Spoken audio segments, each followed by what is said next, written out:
Hey guys, Jeff Francoeur here. Thanks for listening to our content, and please like and subscribe.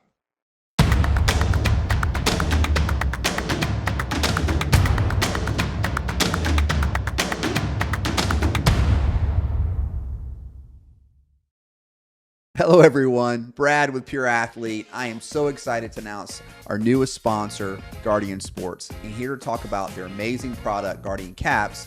COO of Guardian Sports, Jake Hansen. Yeah, thanks, Brad. Yeah, we're really excited to partner with Pure Athlete here, just aligning the missions of prioritizing youth sports safety with our Guardian Cap product. The Guardian Cap is a lightweight, less than 7-ounce product that's one size fits all, that fits over any existing football helmet.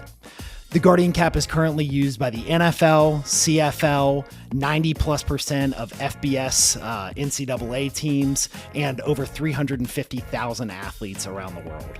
We're excited to partner with Pure Athlete just to help grow the game of football and help allow these athletes to play the game they love without the repercussions. If you want to learn more about Guardian Caps, go to guardiansports.com and reach out to us from there.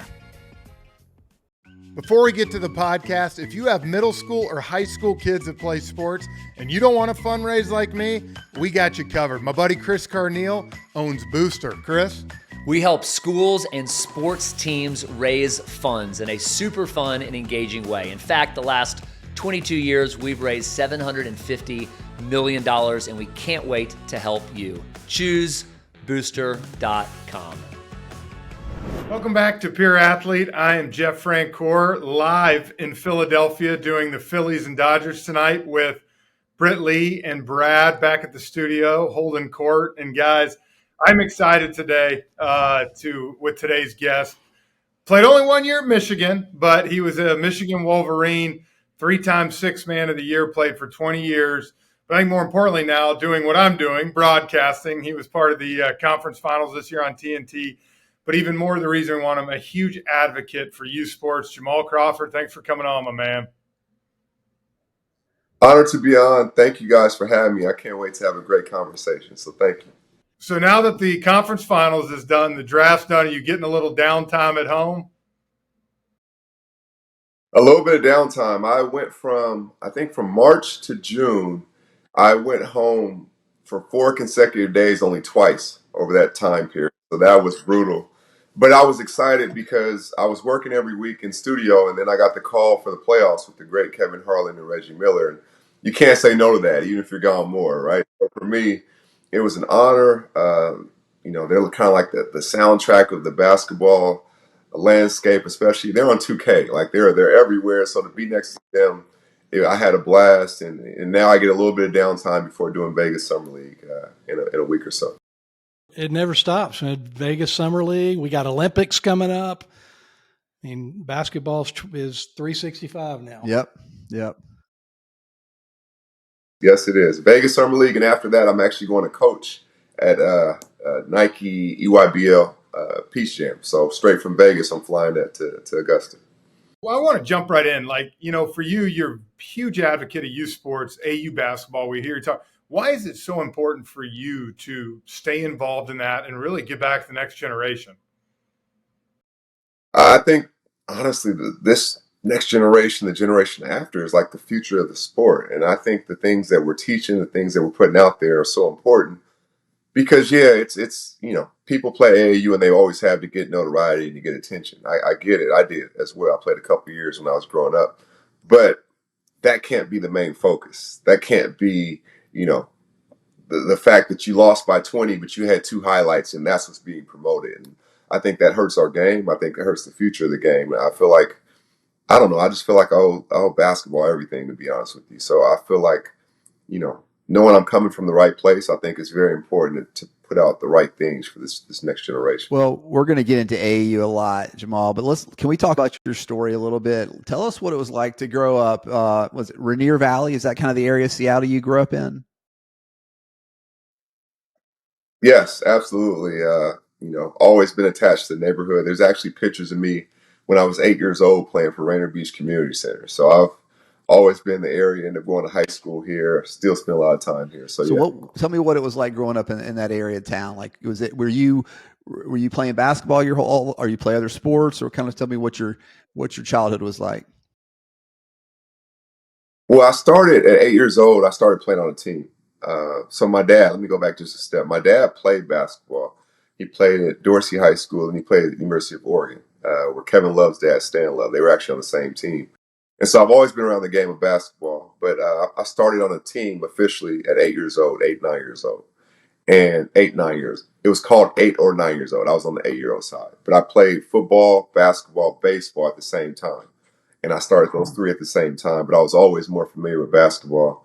Football, I had a year in me. I was like, okay, this is not it for me. It's a little too physical. I felt like I had great hands as a receiver, but that wasn't going to last too long. In baseball, I actually enjoyed. I played a lot longer. I played a couple years actually. I was a pitcher and a shortstop.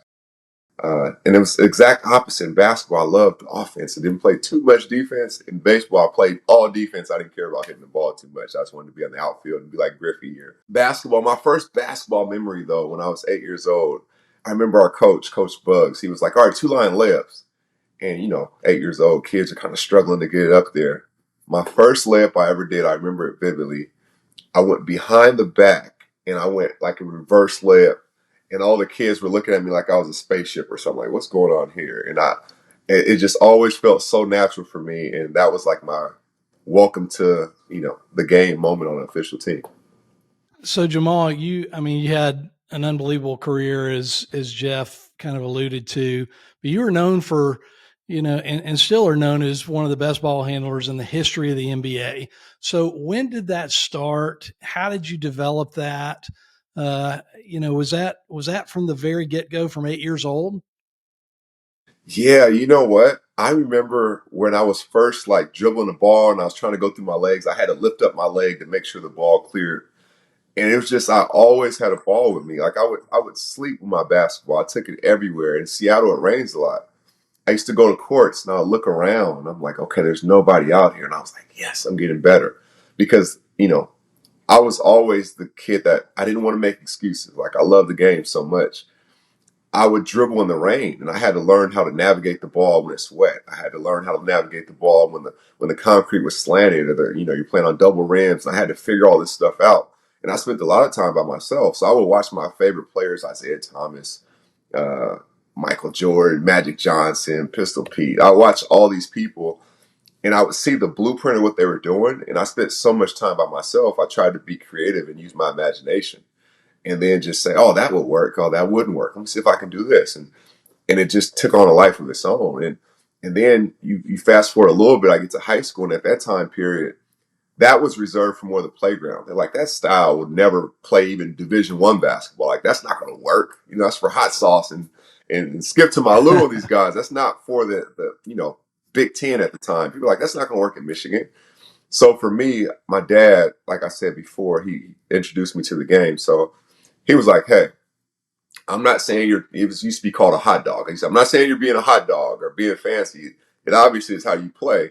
But if you're going to play that way, you better own it. So what he meant by that was, if you're going to play that way, under pressure, under duress, under any circumstance, you have to be able to do what you're doing.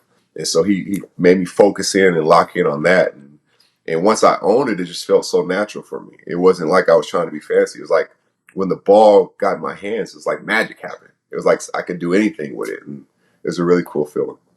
How many hours a day do you think you spent practicing your dribbling though? Like kids today, I don't think understand just the amount of time that is put into someone's craft.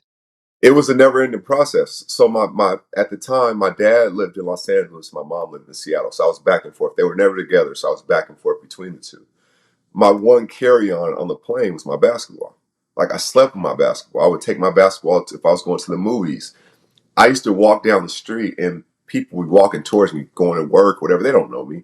And I would just do a move against them. They would look back like, this kid is crazy. So it was a never-ending process on how to evolve and develop and just keep, trying to push it to the next level. And it's amazing to me. One of the most amazing things to me is a move that I made up on accident when I was 16 years old. We will get to that, but it's on 2K. Like I'm the only player that can do it on 2K, or people are doing it around the world, or Steph Curry did it in the All-Star game this year. Like it blows my mind because at some point that move is going to outlive me. And that's really, really cool. you hear a lot with Barkley. I've heard Doc Rivers, Gino Auriemma, the great coach at UConn for the women's, and they all keep talking about how, and not just in basketball, I think all sports, they want to play the games, play the games, play the games. So how do you get back a little bit? I know you coach your son where practice is important. You learn, you get better in practice. And kind of like you said, I guarantee a lot of that dribbling wasn't from practice. It was probably more like you said, walking down the street or in your backyard making stuff up. So how do you get back to that? And that's why I just made a post about trainers. I feel like there's so many trainers that are teaching kids stuff that they'll never use in games. And that's coming from me, right? Who was one of the best ball handlers. But I still knew when to use it and when not to. If you go back and look, most of my, like, I guess you can say fancy dribbling came when a pick and roll was coming to shift the defender to get him to move so I could have an angle to the lane or angle to make a play. I don't know if we can, but we need to. I'm teaching my son that. So I think some of that's lost. And for me, it's just important to always spew that out there. On my last post, I had Popovich, actually, Coach Pop, the great Coach Pop. And he was yelling to his team. They're playing us, ironically. And he's telling them, swing it, swing the ball. And I'm trying to tell kids that it's so much better to play a good brand of basketball, because if you could do that, you can play forever. You can play with anybody. That's universal. You can go overseas and play. You can play in the States. People want to play with people that are good team players. And I think that's what's being lost when some of these kids are getting trained, because they're so individualized. It's so just about them. Sorry, so long-winded, but that was a great question. No, I think that's great stuff. We had John Smoltz on, and he talked kind of about the same thing from a baseball standpoint of how he grew up throwing the ball against the wall and pretending he was in the World Series. And kids they're just not on their own, putting themselves in the moments and just practicing themselves over and over and over today. Yeah, you know what? As you get older in high school, college, or whatever, there's a kid right now in North Carolina or New York or Idaho or Iowa working out right now. When you see him, he's gonna get the better of you because you're not putting, your all into your workouts or whatever. I was that kid. Fear motivated me to make it. Like, fear pushed me. And it was different because it wasn't fear of, hey, I got to make it to change my mom's circumstance. We lived in a little apartment. We weren't well off, but that's not why I played the game. I didn't play the game, just being honest. Sorry, Mom. I didn't play the game to change the circumstances. Like, I played the game because I loved it purely. And I think that's why I'm still around it. And I was the kid that said, you know what? I would sneak into a Sonics game and I would hear the music they're playing over the loudspeakers before the game. I would go home and listen to those speakers. Like, if I listen to the same music, I can make it. That's what the pros are doing. I'll pay the NBA to play in the NBA. So my love for it just continued to push me and still has me here now. I love what you said real quick, Brad. The fear of not making it, not to financial aspects, not just because you love to compete. And we hear a lot of time Barkley say with the AAU that so many parents think their kids are meal tickets. You see it in all these other sports. Yes. So I know for you coaching, what kind of coach are you like when you're out there in the AAU court with your guys? I'm very, and I'm working on this part. I'm very competitive with the game. Like, I'm very fired up, but I'm coaching the kids and we're coaching the kids. I think we're the only staff in all of, even up to high school, that has 3 coaches who played Division I basketball: Keith Smith, Arel Hennings, myself. And so we're not only coaching the kids where they are now, but we're coaching them where they're going to be. And so our big component, if people watch us play, you would think we're like the Spurs and the Warriors mix. And I say both because of this. The Spurs and the Warriors ball movement, we shoot a lot of threes, but it comes off of ball movement. So we hate one pass possessions. We want the ball to go side to side, then attack. And it's amazing because we see older teams saying, hey, come watch these guys because, they play the right way. We have film sessions. Everything we do is for team. We have a team van. We have team hotels. We have team shoot-arounds. Everywhere we go, I'm like, who came with you? Your sister, your brother? Bring them. We're all going to eat. We're all going, because I wanted to make it like a team. I don't want it to feel like the AAU team. It's an all-star team. Like, no, we practice 3 times a week. Some tournaments we don't play to get more development in, because I really believe we have to teach them to play the right way. And I think our team right now, I think we're ranked top 10 in the country. And what's cool about that is we're not even trying to be ranked. We don't care about that. but we're doing it the right way over time. And it's winning out. And I think we're playing the long game, but we're taking it day by day to build good habits for them. Jamal, do you think there's a correlation between the fact that the European players are becoming so prevalent in the NBA and the way they're being developed versus the way our kids are being developed here in America?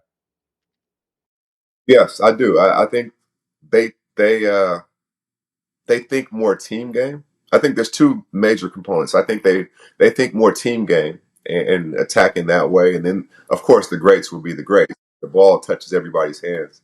And then, secondly, I think they're playing older competition at a younger age. Like Luka was a pro at 15. A lot of guys were pros in their teens. So by the time they get to their 20s, they're almost like seasoned pros. There's nothing you can do when I come to the NBA to bother me. Like Luka is playing like he has headphones on. He's so unbothered because it's not pressure, it's not athleticism. He's mastered angles, he's mastered pace. And the thing that's special about him, for example, is he's such a savant. His pace that he's going can make you go his pace. Some people are like, oh, he's playing his own pace. Well, no, it's not just his pace. His pace can make you go his pace. Because he's been a pro for so long, there's not much you can do to really, really affect him or bother him. And I think those two major components of playing against better competition earlier and playing more of a team game has so many players from across the world having such success when they come to America.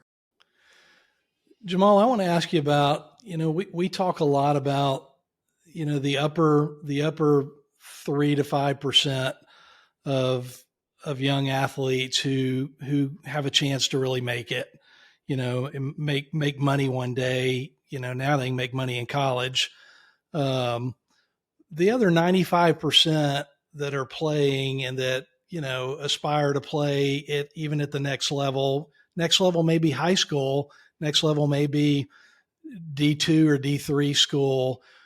Talk to me a little bit about AAU, and from a basketball standpoint, one of the raps is that it's all geared towards the 5%, not towards the rest of them. As somebody who's in it, what's your message to all those other kids? I think it's about, so for me, for example, when I was actually playing, I only played AAU 2 years, which is interesting. I played my 5th grade year, and I was the last guy on the team. I coached Rotary Style, and I played for them when I was in 5th grade. And I was the last guy on the team. They've always kept 10 people, so I was a 10th guy. Not skill-wise, but the physicality, the intensity, I wasn't ready for it. So I'm like, Mom, I don't know. She's like, well, go get better. Like she wasn't one of those parents who became a fan, because I think when you become a fan of your child, that's when you call out coaches. That's when it's always somebody else's fault. That's when your program hopping. That's when you're looking for that. And she was like, okay, so go get better. And she didn't. There's no excuse. I take such pride in my parents, mom and dad. Never once, my whole career from 8 to 40, did they go talk to a coach about, hey, my son should be doing this, or hey, I take great pride in that. My high school coach, same thing. They never bothered anybody. They put the responsibility on me. We'll help you, but you got to want this and help yourself. And so with that, I think with those other kids, sometimes it is find the right program. Sometimes it's what's your focus. Are you trying to get noticed? Or are you trying to actually develop your game and actually develop your skills and play the long game? And to be honest with you, most of those other 95 don't really want to play the long game, because this is the instant gratification era. They want it now. They want a mixtape. They want to get ranked. They want the notoriety that comes with that, because most of their friends have it, or some of their friends, or some people they may know. Remember when we were growing up, if there was even somebody that was good in the next town in your state, like you had to actually go see him, or you may hear about him, you may never see him. Now these kids are communicating from one's in Seattle, the other one's in New York, and they're talking every day. So they want some of those same things. But like my son, before we got into this, I said, now listen, there's going to be people that say you're really good. There's going to be people that say you're not good at all. For you, just have tunnel vision. If you just do two things, if you just listen and work hard, you'll be fine. Just continue to work, continue to work, continue to work. Have a good day, continue to work. Have a bad day, continue to work. The work doesn't stop. The attitude, be coachable. Those things translate. They translate on any sport, and they translate in life, because it's going to teach you a certain amount of discipline, a certain amount of adversity that you have to bounce back from, a certain amount of working with a team. Like all those different things transfer to life. And I just tell them, Take it day by day, but think big picture. Think about the long game. It's not about right now. Who cares if you're the number one sixth grader in the country? You know, like who, like you know what I mean? Like it's almost like, are you serious, right? Like keep playing the long game, keep working towards that, and keep that the main thing, like that end goal, right? It's a marathon. You have to run your race, and everybody's journey is a little bit different. You know, Jamal, you've played for a lot of great coaches. I know you talked about your dad. Who are a few of the guys that you looked up to, uh, coaches, and why? The way they coached you or what they represented? I know you played for a lot of good ones. You know what's funny? My favorite coach, and if you go to my Instagram, I just posted this a couple weeks ago. My favorite coach I ever played for was Coach Mike Bethea, and he's at Rainier Beach High School where I played. And it was his passion. It was how serious he took the game. There's two traits I absolutely uh, have adopted from him, or were kindred spirits in that regard, and how he cared about the kids. Like he didn't care about if you could help him win a game. He cared about how your life was off the court. Because in that Rainier Valley, we come from a tough area. He cared about like if you're going to have a meal when you went home. All those different things. My respect. I saw it every single day and still see it. So those things for me make him my favorite coach. But in the NBA, Larry Brown was the best teacher I had. Like he taught the game at an incredible level. Isaiah Thomas, I'm biased too because he was one of my favorite players. I wore number 11.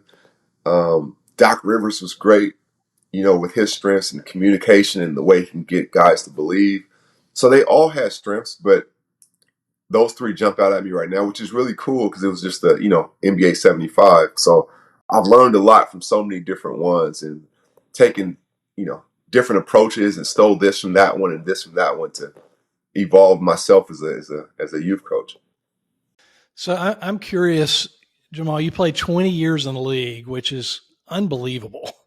And so you saw so much change from when you started to where it is today. I'm just curious about your perspective about where it is today versus when you started and, positives, negatives, just your thoughts on all that. The game has changed, right? So I was one of the early, I don't want to say guinea pigs, but I was one of the first guys I can remember shooting threes off the dribble. Jason Williams was another one. And I vividly remember the coaches saying, "That's a horrible shot. You can get that shot with 2 seconds on the shot clock. What are you doing?" And now that's one of the biggest weapons in the sport. So fast forward 2 decades later, most of the max guys are the guys who are shooting that shot off the dribble from deep because they're giving more space to their team, space and pace, right? And the Steph Currys, the Lucas, the Dame Lillards, like all these guys are max guys because they have that weapon in their arsenal. And so I've seen the game change like that. It used to be an inside out game. Then you see, go to where the guys I mentioned. Then you have a guy who's a one of one, like a Joker, right? And Jokic is like the bridge between two generations. He can play the tough inside bully ball game, or he can extend his game all the way out. And so you have guys like he's just special, by the way. I think he's just unreal. He's to me right now the most incredible player in the league, but an all time great. He's I can go off on a whole tangent about him, but to me he's like the bridge between the two generations as of right now today because he can play the 90s style or late, early 2000 style, and he can play the style now. You know, you look at. I love what you were talking about earlier, though, being a good teammate. Like I loved watching the Celtics this year because I felt like you watch him. It was unselfish basketball, man. It's like watching them do it. And, Tennessee just won the College World Series in baseball, and I love it. They interviewed their coach on the field, and the first thing he said was, be a good teammate. That's all I ask my players. Be a good teammate. And I heard you just say it. You played for 20 years. You don't play for 20 years without being a good teammate, without playing and being this thing. So why is that so important in this day and age? Because I like what you said. So many people now, and it kills me, but you'll see Instagram and social media. Look what I'm doing. Look what I'm doing. Why is it so important to serve others and be a great teammate? That speaks more to character. So, like you said, when I came on, I won 3 Sixth Man of the Year award trophies, and they're up there. You can see them right there, right? My most impressive award I've ever won in my life and in the NBA, obviously, was Teammate of the Year. And the reason why was because I was at a point in my life, in my career, where I'm fighting to show I can still play, right? You become a guy who's uh, we thought we were going to. You're on the Right. downward slide. Yeah. Yes, right. But you want to show you can still play. And now it's not about you, it's about your team. How can I help this young guy get from point A to point C? I may not get him from A to Z, but if I can get him to C and help set the foundation for his career.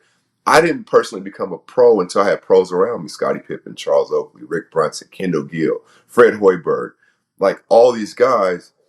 And so for me, that's not an award you're trying to win. You're just trying to like genuinely want the best for your teammate, for somebody else. So for the league to vote me teammate of the year, even guys I didn't play with, Mike Conley said something in the playoffs this year. He said, I never was a teammate with Jamal, but I always loved how he spoke to me, or how he carried himself, or how he's like this veteran guy that looked out for everybody.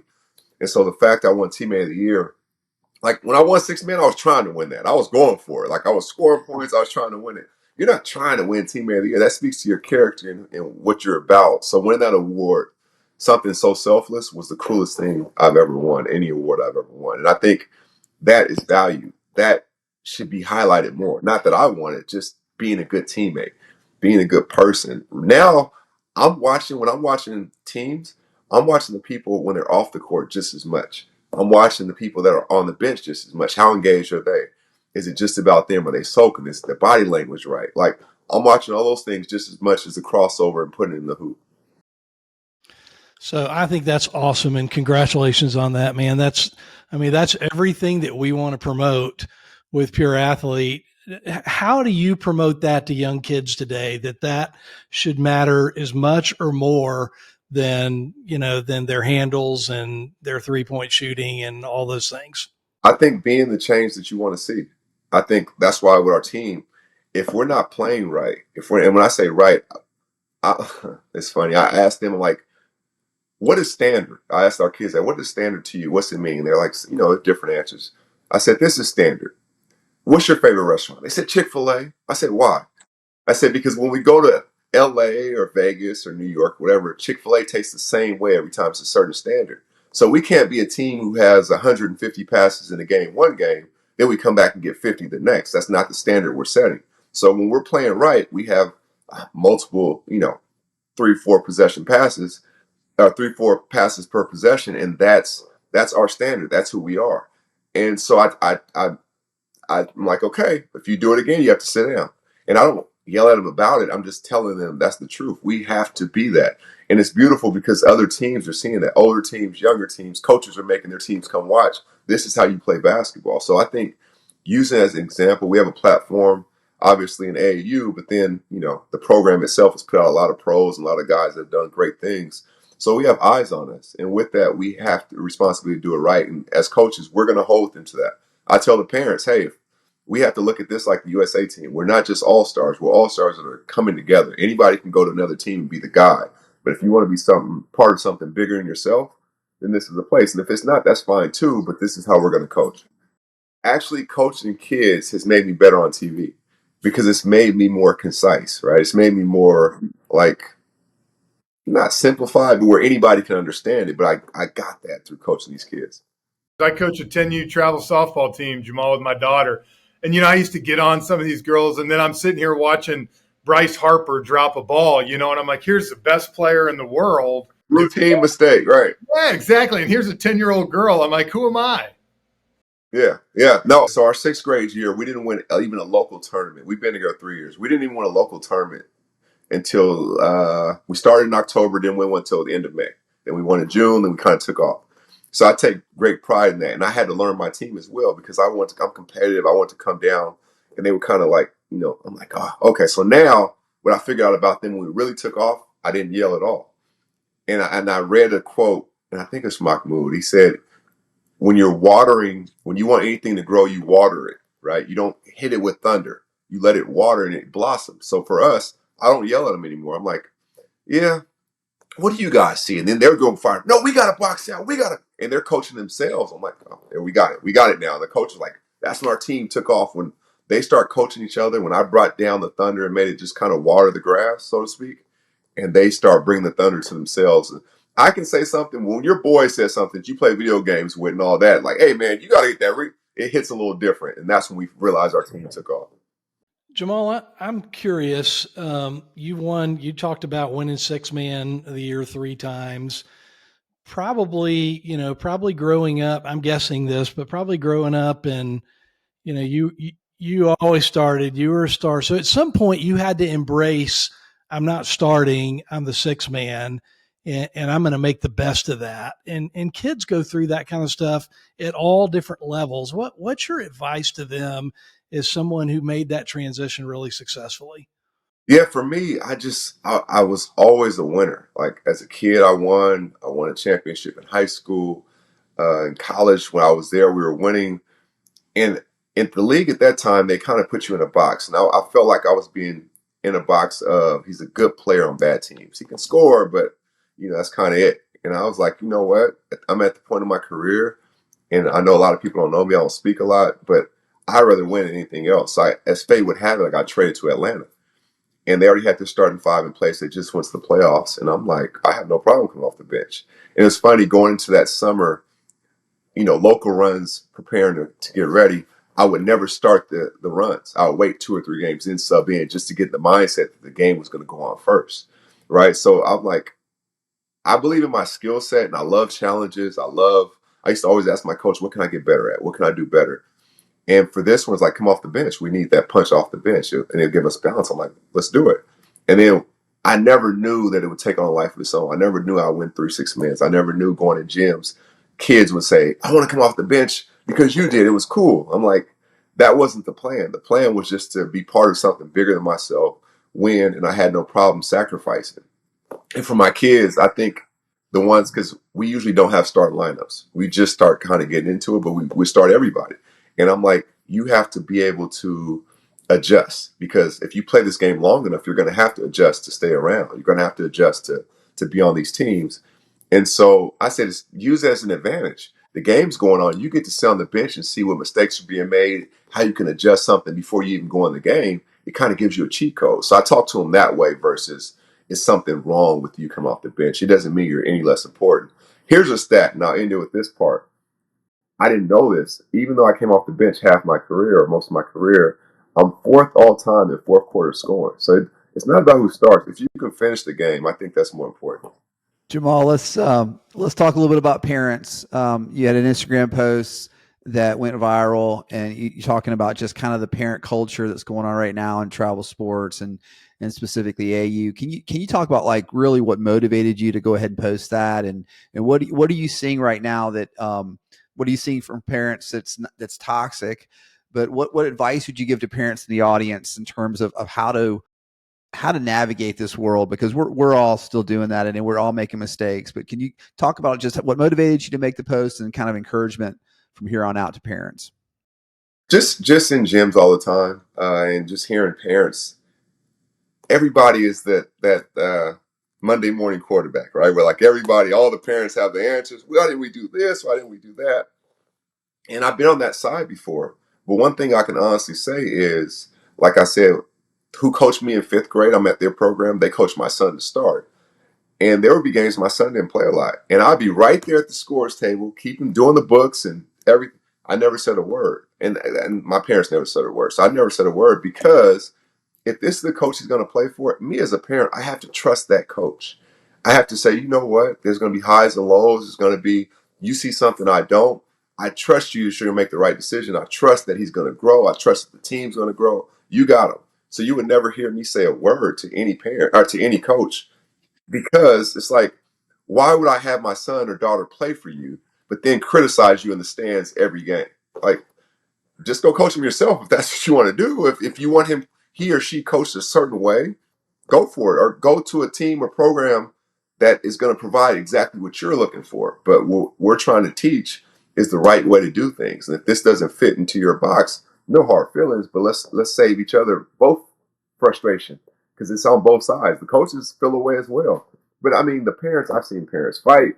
I've seen parents, there's been shootings, right? Like I've seen online, not in person, but it's so toxic because all those parents are playing through their kids. And like Charles said, none of them are going to the NBA or WNBA tomorrow. Like, if they're blessed enough to make it to that top level, there has to be a trust factor. And I think when parents become fans, and now NIL, right? So the more known they are, the more money they can equate that to. I'm not living through my son or daughter. And I don't think any parent should. Let them run their race. Let them be coached. Let them be held accountable. Let them grow in the game. And then, things will fall where they're supposed to. Amen, man. Holy smokes.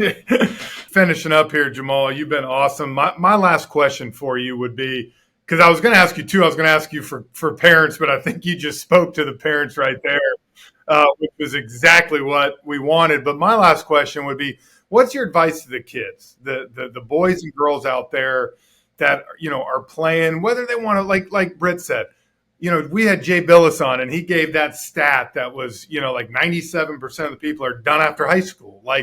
So what's your advice to these kids as they grow on their journey? I literally ask every kid, whether it be my friends' kids, I ask, kids that I see, I ask them two questions. Did you have fun? Did you play hard? The rest, you're going to make shots. You're going to miss shots. You're going to make mistakes. You're going to have tough moments. You're going to have highs. But at the end of the day, if you're not having fun, like the journey of getting better, the journey of, man, I'm sore after running, 5 sets of suicides, like all that stuff.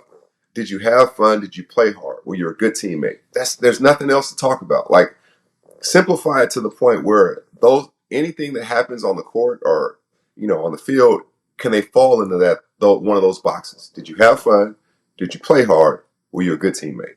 Were you coachable? Like, all those things encompass all of it. If you did one of those 4 things, or something you did fall into one of those 4 boxes, you're good. Just enjoy the journey. Enjoy that part. Don't put so much pressure on yourself.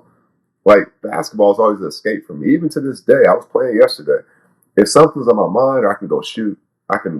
You know what I do when I really want peace? I go back and I play music that I played. I made a playlist that I played in high school. Literally the same music I used to listen to before games. I go to an outdoor court, just dribble, put my headphones on, and just shoot. And it just takes me back to the purity, the love of the sport, just the game itself, and it's more the purest form of it. So I would just ask those questions. Did you have fun? Did you play hard? Were you a good teammate? Were you coachable? That's it. It wasn't like, how many points what did you shoot above the break? How many ankles did you break? Like, none of that. Like, did you have fun? Did you play hard? Were you coachable? Were you a good teammate? That's it. If you can check those boxes, just keep enjoying your journey. Don't put any pressure on yourself. I got one last question here, Jamal. I mean, you obviously one of the greatest scorers in the NBA for 20 years. Who was somebody defensively that you hated to go against? Because you really didn't have many guys that could stop you. But like, who bothered you the most? And for the kids out there that want to be good defensive players, kind of what did that player do that kind of took you off your game? You know who it was, and this is the irony of what I'm going to end it with. It was Tony Allen, first off. And I'm a player who like to just be a free-flowing player. I like to be in control of most situations. Tony had me more on the defense, even though I was on offense. He had me more like, okay, what's he going to do? Because I have to counter that. And he made me play in thought. And sometimes when you play in thought, you can overthink. And he had me in that moment's gone. He had me overthinking. And it's funny because somebody asked him the best crossovers he played against and the best. He was like, Jamal. He was like, and I'm like, what? He had me thinking losing sleep the night before. I had no idea that it was the same thing with him. So he absolutely gets the crown. And he made me go study and study. And the one weakness I saw that I could exploit a little bit was I had to remove my emotion of, okay, I have to prove I can score on him versus give the ball up. And when you give the ball up, he starts watching the ball, and then I relocate, and then he didn't know where I was. So that's how I kind of countered that. But yeah, it took me a while to figure it out. He says I was one of the toughest to guard, but he was absolutely the toughest I went against defensively because for him, he didn't care about scoring. Getting a stop was him scoring points, and that's why he was always throwing up that first team all defense. So he took a different pride in that defensive side of the ball. Well, I'll tell you what, man, we can't thank you enough for joining us. And I know this, man, basketball, sports, they need more coaches like you and people. No. Like us, like all of us. This is what Pure Athlete is about. And I'm honored to be on. You guys are doing such a terrific job in spreading the message because I feel like with us having this voice and this platform, we have a responsibility to teach the next generation of athletes to stay pure. And Pure Athlete's the perfect name, but we have to help as much as we can and keep growing this. Be the change we want to see.